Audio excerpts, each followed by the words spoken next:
Hello, welcome to Virtual Literacy Night, Virtual Family Literacy Night.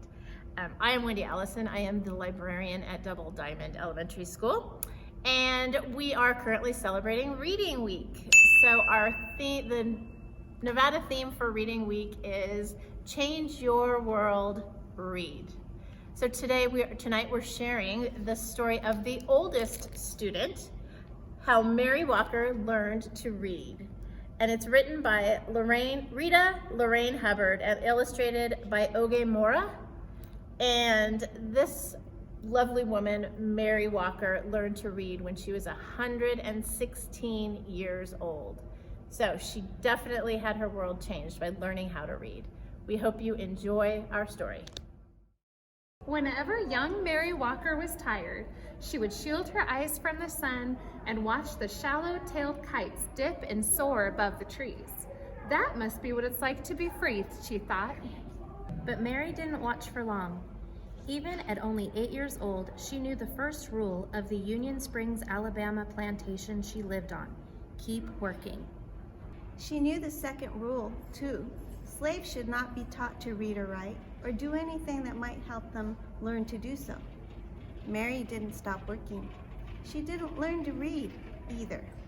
But at the end of each day,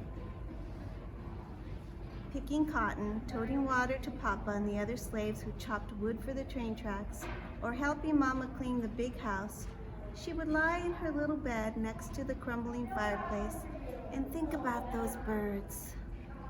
When I'm free, I will go where I want and rest when I want, and I'll learn to read too. When she was 15, it happened. Mary and her mother, brothers, and sister were free. The Emancipation Proclamation said so. What it didn't say was how a family with nothing except the tattered garments on their back could find food, clothes, and a place to sleep. Mary's father had died, and the family was on its own. Freedom Road to Freedom Road. Across fields and through woods, ex-slaves surged like waves, crashing hard to shore. Now that they were free, every road was Freedom Road. Many headed north and west and every which way, searching for long-lost family members, or simply experiencing the wonder of being free. Others, like Mary, chose to stay in the South. An organization called the Freedmen's Bureau helped those who stayed to find shelter on abandoned Confederate land. Mary and her family settled in a one-room cabin, and for the next few years, she worked alongside her mama to help feed her siblings. 7 days a week, she churned butter, cleaned houses, and cared for other folks' children. The hours were long, and if Mary was thirsty or hungry or needed to use the outhouse, she had to wait until she got home. At week's end, she would offer Mama the one lonely quarter she had earned. One day, Mary met a group of evangelists on the roadside. A woman with soft wrinkles in her kindly face placed a big, beautiful Bible in Mary's hands and told her, "Your civil rights are in these pages." Mary didn't know what civil rights were. She only knew that top to bottom, front to back, that book was filled with words. "I'm going to learn to read those words," she vowed. But not today. Today, there was work to be done. And tomorrow too. When Mary got married, she and her husband worked as sharecroppers, renting someone else's house, using someone else's tools, and planting someone else's seeds to farm land they would never own. After they harvested the crops, almost all the money they earned went to pay for the housing, tool, and seed costs. Mary was 20 years old when her first son was born. She opened her Bible and marveled at the squiggles inside. There had been no time to learn to read. A friend wrote Mary's son's birth date in the Bible, August 26, 1869. Then Mary dipped a pen into an inkwell and made her ink mark beside it. Not a letter, not a name, just a mark. It was the best she could do. One day, Mary's husband died. She married again, and a second son was born. Then a third. Mary made marks for these sons too. Now she had 3 growing boys. More money, that's what we need, Mary thought. But the only other jobs available to black women were as maids or nannies or cooks.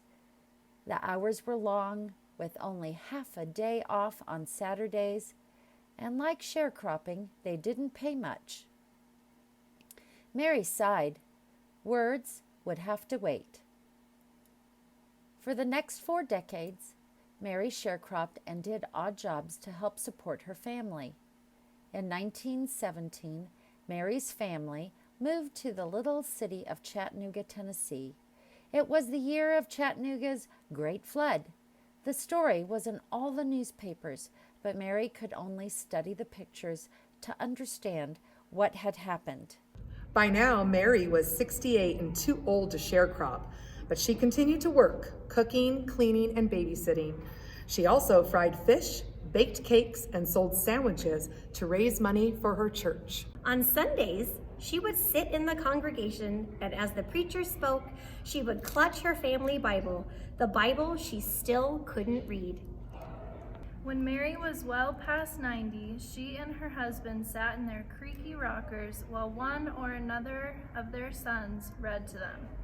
After the 2 younger boys died, the eldest read. Then Mary's husband died. Several years later, her eldest son died too. He was 94. Mary had outlived her entire family. She was 114 years old and alone. "Can't read," she said. "Can't write. I don't know anything." Mary stood at the window of her retirement home and gazed down at the world below. Words were everywhere, on billboards, on buildings, on store windows and trucks. She sighed. All this time, she thought, and they still look like squiggles. Mary had heard about a new reading class held in her building. She pursed her lips. No more waiting, she decided. Time to learn. Out of her apartment, into an elevator, and down to the lobby she went. When the elevator doors sprang open, Mary saw people sitting under a sign with a picture of an open book. She could not read the words. A neighbor walked up to her. "That's a reading class, Miss Mary. Can I help you over?" Mary shook her head. Then she gripped her cane, lifted her chin, and walked straight toward that sign. For the next year and more, Mary put everything she had into learning to read. It wasn't easy.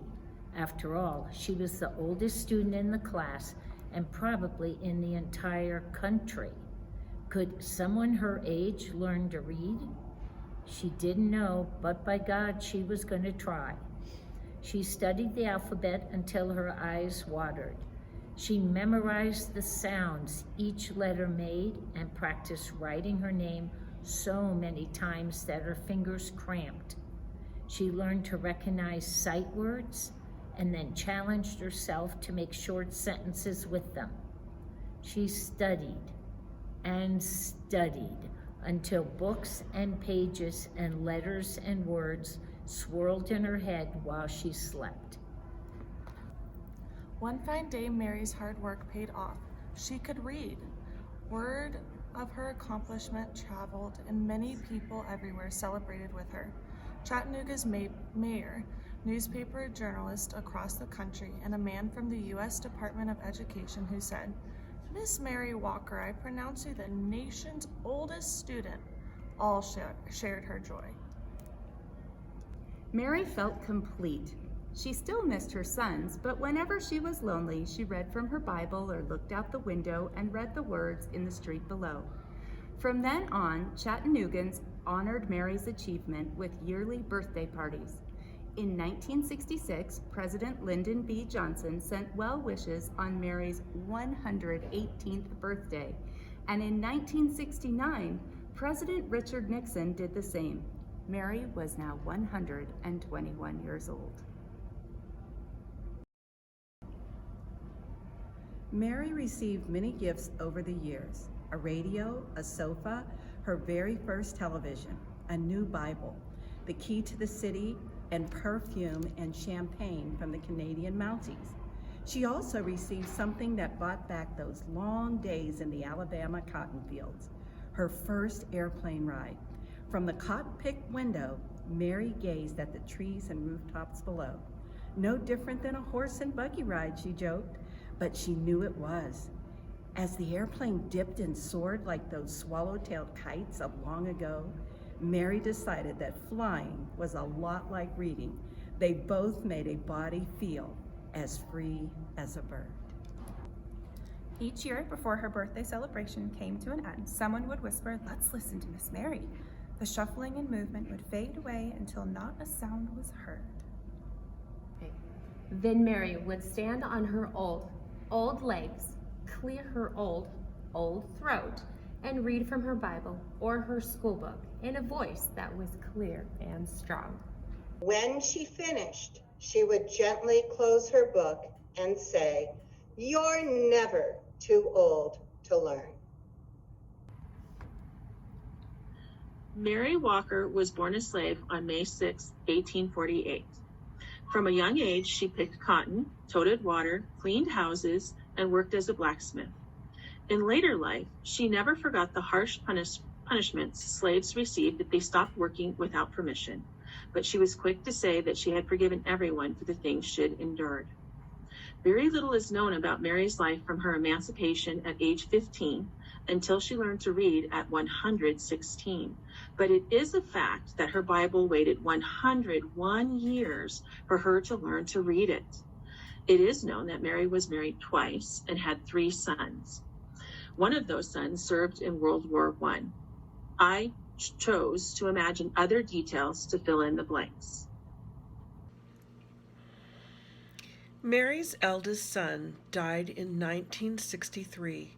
She enrolled in CALM, the Chattanooga Area Literacy Movement, the same year, and by 1964 she knew how to read, write, add, and subtract. She was then certified as the nation's oldest student and was twice named Chattanooga's Ambassador of Goodwill. Her retirement home was renamed the Mary Walker Towers. Mary received the key to the city of Chattanooga in 1966 and 1969. Her first airplane ride happened on May 6, 1966, when pilot Harry Porter flew her over her apartment building so she could wave to her friends below. Before Mary's death at age 121 on December 1st, 1969, she could still see and hear well. She could still hold a pencil and write her name steadily, and she could walk with only minimal help from her trusty cane. She could also sew beautiful bonnets and bake cakes that she bragged were light as a feather. Mary lived through 26 presidents. Today, historical marker 2A73 stands at 3031 Wilcox Boulevard in Chattanooga, Tennessee, to commemorate her amazing life.